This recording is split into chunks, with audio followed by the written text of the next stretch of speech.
Silver Elite by Danny Francis. More importantly, I want to know who is Danny Francis, just like everyone else wants. A lot of the marketing that's occurring right now is, who is Danny Francis? My two favorite theories about who wrote this book is it's either Colleen Hoover or it's AI. If you are so concerned with the Silver Elite Danny Francis controversy that you are digging into the author's pen name and trying to dox them, you are part of the problem.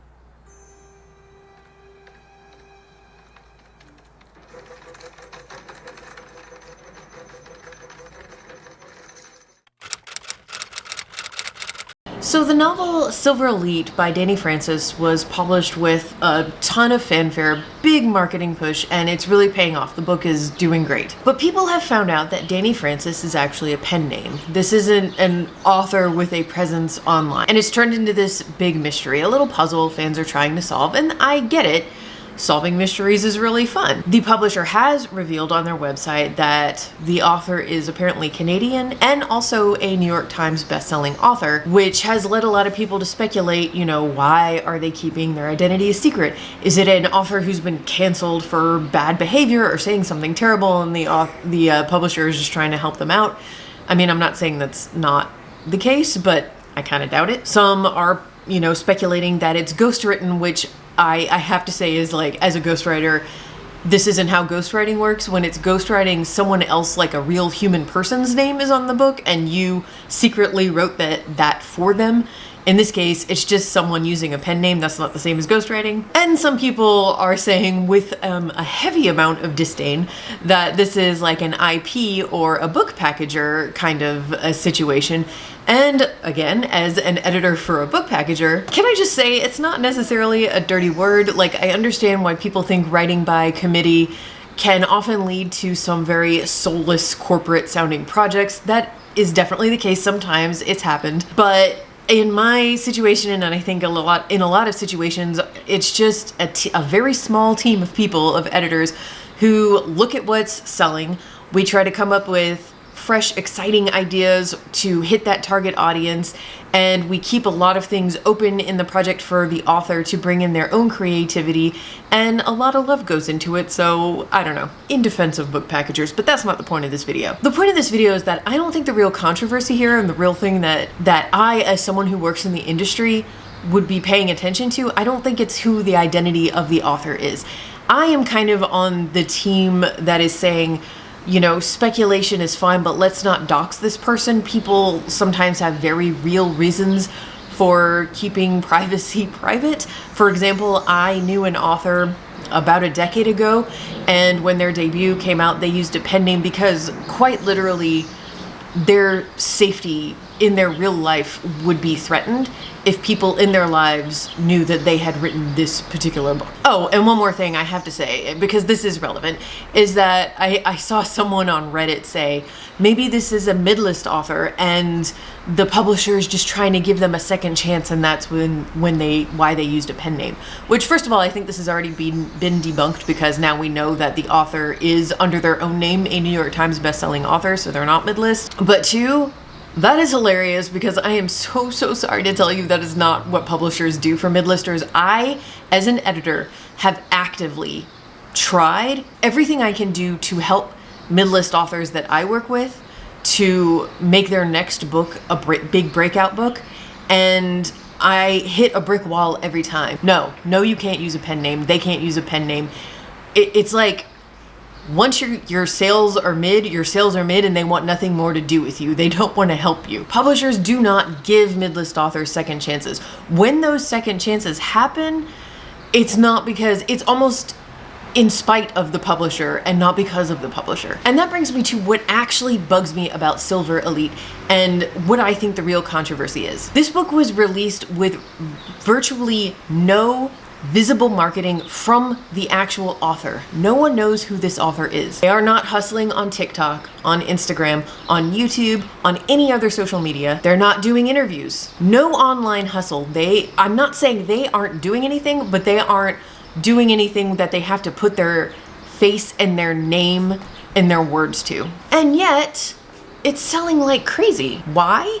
Because the publishing house put big marketing money behind it. Meanwhile, for the last decade plus, us authors have been hearing, if you want your book to succeed, if you even want to have a chance at getting a book deal in the first place with a major publishing house now, you have to build a platform. You have to post every day. You have to do your own marketing, and please, please get on Book Talk. Get on Book Talk. Get on Book Talk. Silver Elite proves that is not true. If a publisher decides to back your book with their money, that's it.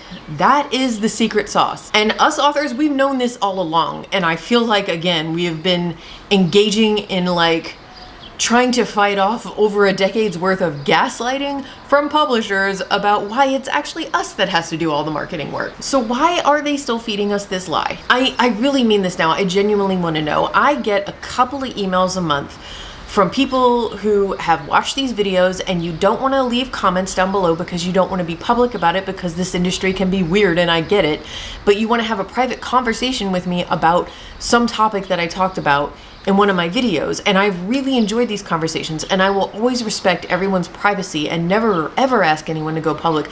But I mean, I have talked to editors, I have talked to marketing folks, I have talked to publicity folks behind the scenes, and most of the time y'all are in agreement with me. I have never once had anyone be able to answer this question for me. We know now that publishers, especially thanks to the DOJ Penguin Random House trial that happened a few years ago, and the testimony from publishers when they took the stand and talked about how acquisitions actually worked and admitted that nobody really knows why they buy books, or like there's no set reason for why certain books get huge advances and others get tiny advances, and nobody really knows how a book is going to do, and it's all just a big game of throwing spaghetti at the wall and seeing what sticks. Then why is it that we are so against, we published an author a couple times because they didn't get marketing, their book didn't sell all that well, and then they come to us with a new book that is really exciting and objectively, like the folks at the house believe it's a great book, but no, we can't buy it because the author, you know, wasn't successful in the past. And it doesn't matter even if this book is a different genre, and it doesn't matter even if this book is for a different age level or target audience. And it doesn't matter if the author is totally willing to use a pen name. No, we can't, because here's the thing. Publishers are fixated on finding debut authors to throw big money at, okay?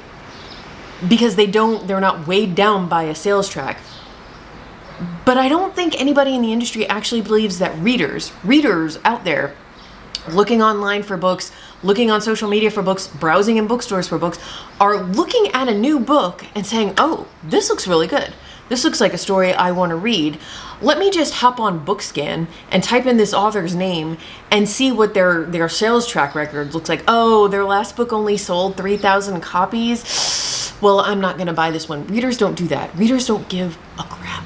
So why do publishers? Because another thing we learned from the DOJ case is that publishers know that the real financial tide that carries the ship of their house is not, splashy, hit the New York Times bestseller list right out the gate books. It's backlist. It's backlist.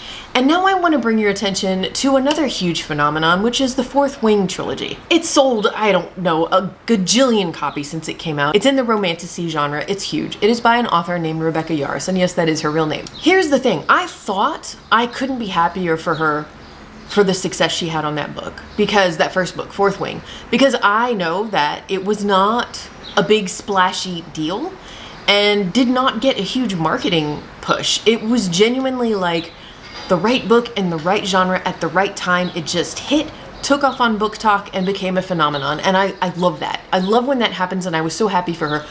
But then I got even more happy for her when I learned that Rebecca Yarros' Fourth Wing was not her debut novel. She actually has multiple romance novels already published, and guess what happened?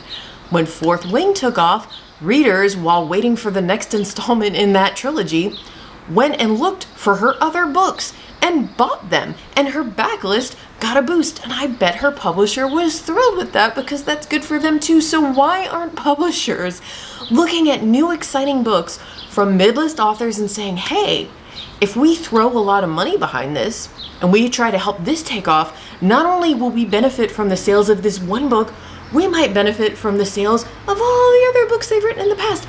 I am not a business person, but I feel like that is a good business decision, and yet they refuse to do it. Tell me why. I'm so very serious. I'm not looking to even argue. I want to learn.